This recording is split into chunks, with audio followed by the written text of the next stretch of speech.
Welcome, dear students. Today we will start another unit, that is kinetics of particles, that is Newton's second law. So let us start. So you need kinetics in different situations.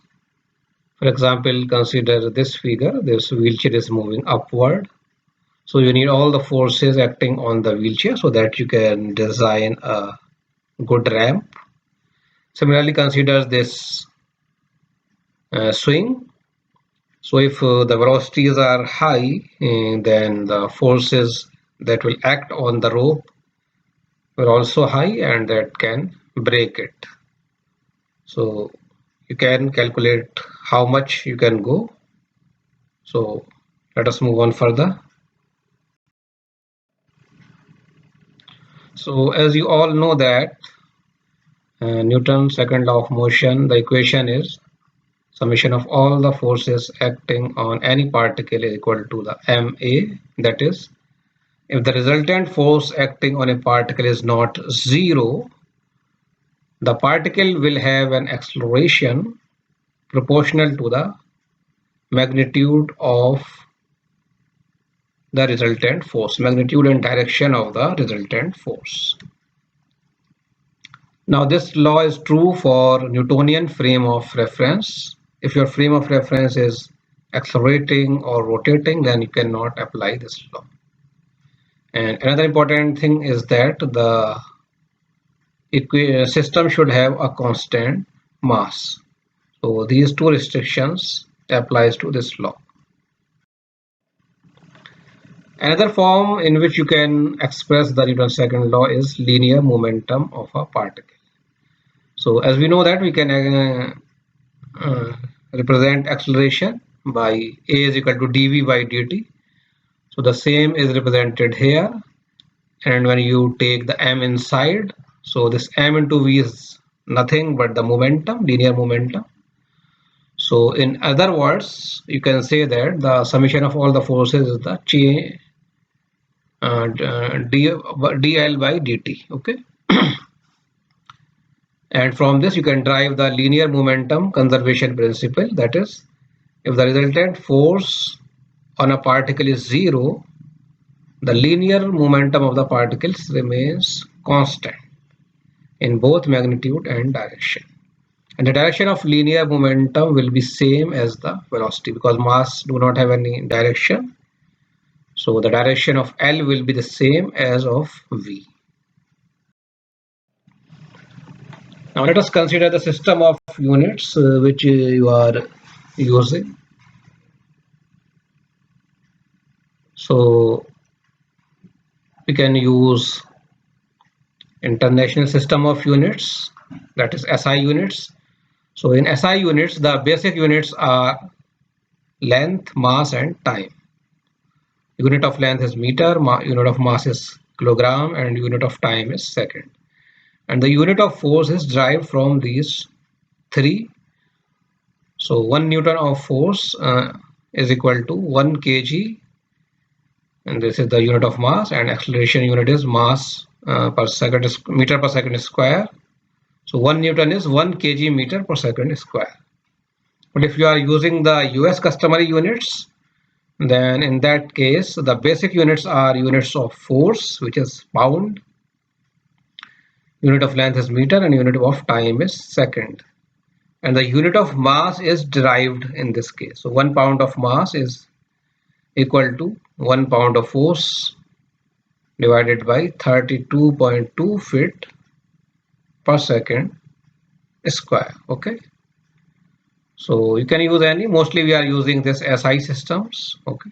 So but you need to aware from this system also, because sometimes you can face problems in these units also. So the Newton's second law is summation of all the forces is equal to ma. So this is the vector form, and we can write this equation in the form of scalar also. So you know that if suppose your force is in space, So you can represent the force in its components. For example, you can represent F as Fxi plus Fyj plus Fzk. Similarly, A is also the vector, so you can represent A by Axi plus Ayj plus Azk in rectangular components. And you can write this equation as this. So summation of Fx is equal to Max, summation of Fy is equal to May, and summation of Fz is equal to Maz. So this is very useful.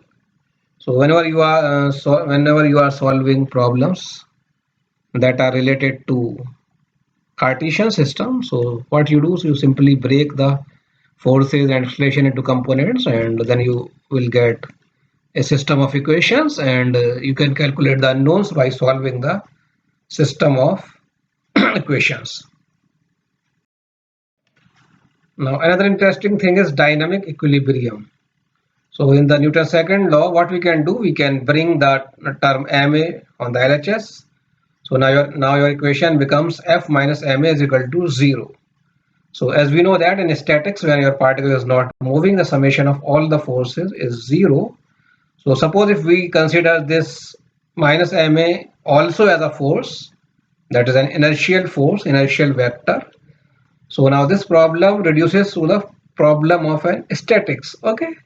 And this we call as dynamic equilibrium, because we have considered this inertial term also as a force.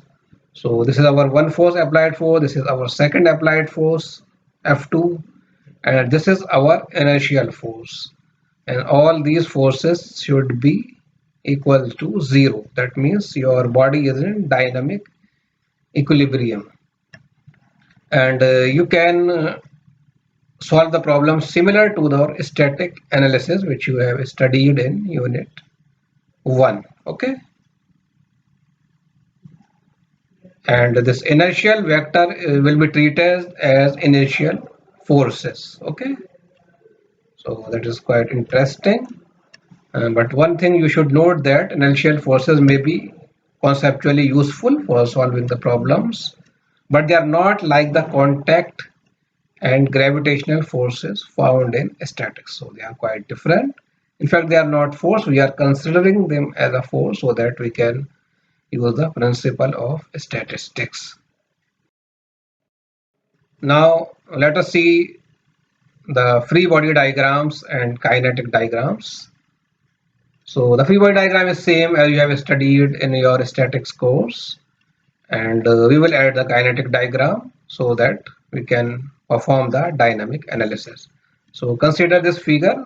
This is a block, and this is held by this tension force.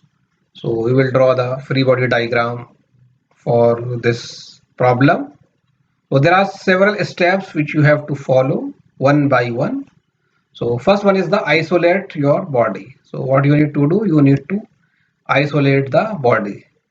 So we have isolated the body like this. Okay, so orientation you should keep the same. Okay, so in this way we have isolated the body, that is free body. The next step is to draw the axis system, whether you are using Cartesian system, polar system, or some other system. So suppose we have identified the x-axis in this direction and y-axis in this direction. Now the next point is add the applied forces, means the external forces which are acting on the particle, on the body. So we are having this force, tension force, and we are having the force of weight.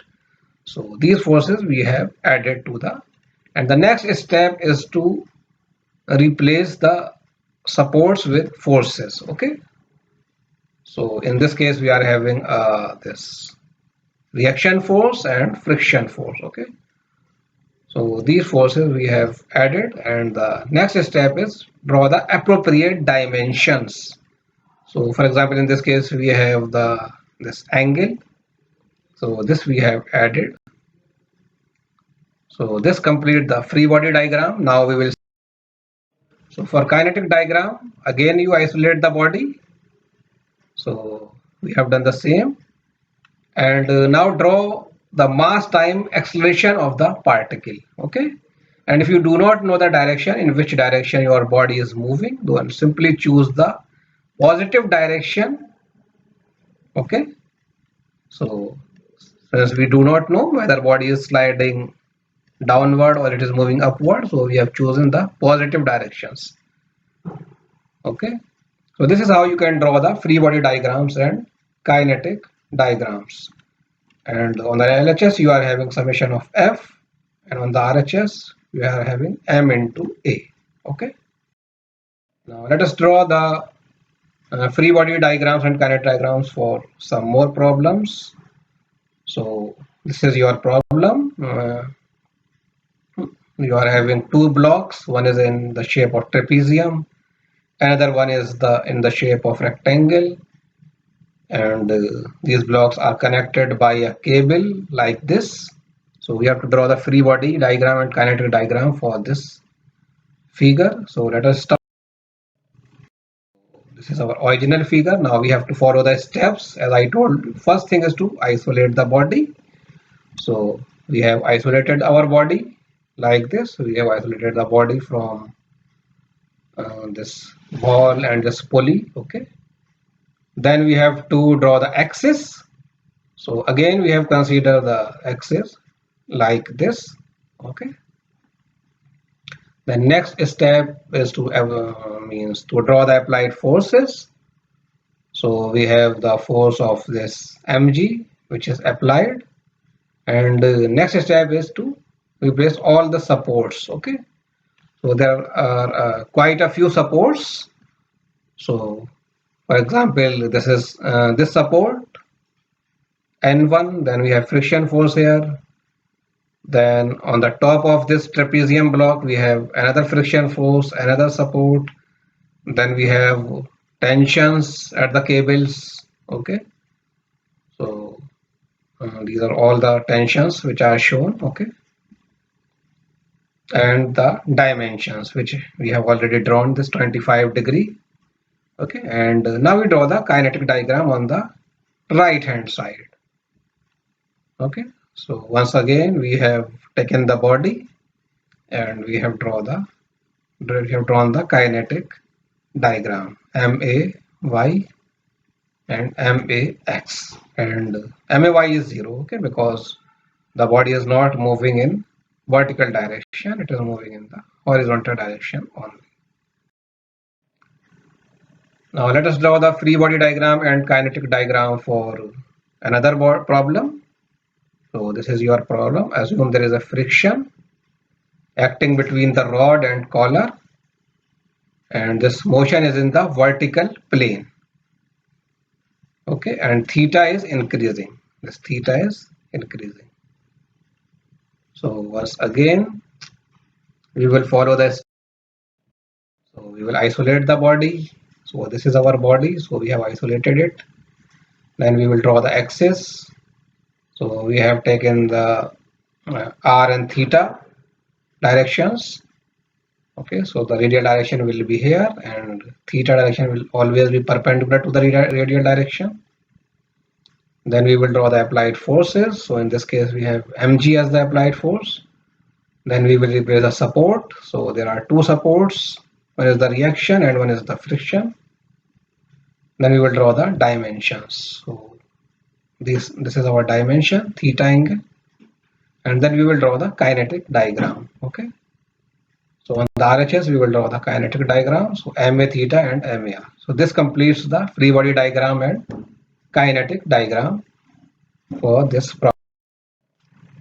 Now let us do one sample problem. So consider this block, and this block is resting on this surface, and this force P is applied with an angle of 30° with horizontal, and the acceleration of this block is 10 foot per second square, and the friction between this block and the surface is coefficient of friction is 0.25.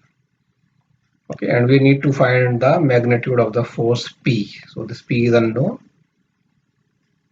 Okay, so what we will do, we will write the equations of motion in the x direction as well as in the y direction, and we will got two equations, and we will having two unknowns p and n. So from the two equations we can solve two unknowns. So this is how you can solve. Since weight is given in the problem, so you can calculate the mass, because we know that W is equal to mg. So m will be, so W is 12,200 pound, g is 32.2 feet per second square. So m comes out to be 6.21. And you can also calculate the frictional force. So this we have already studied in the previous unit. So F is equal to mu k n. So this will be equal to 0.25 n. And the next step is to write the equation. So summation of fx will be equals to ma. So this is the free body diagram. Okay. So you can see that the forces are P, so P cos 30 degree, and this F, P cos and F, they are in the x direction. Okay. And on the r right direction RHS, we will be having m into a. So this is m, and a is the 10. Okay. So this is one equation. Similarly, you can write second equation, that is summation of Fy is equal to 0, because in the y direction we do not have any acceleration, so this term is 0. And in the y direction we have a force N, and we have W, and we have P sine theta. Okay. All these three forces are written. So now these two equations, and we have two unknowns. So you can solve these two equations, and the unknown force P is comes out to be 151 pound. Okay. So this is how you can solve the problems by drawing the free body diagram, kinetic diagram, and then writing the equations of motion. So this is for today's video. Thanks for watching. Thanks. Have a nice day.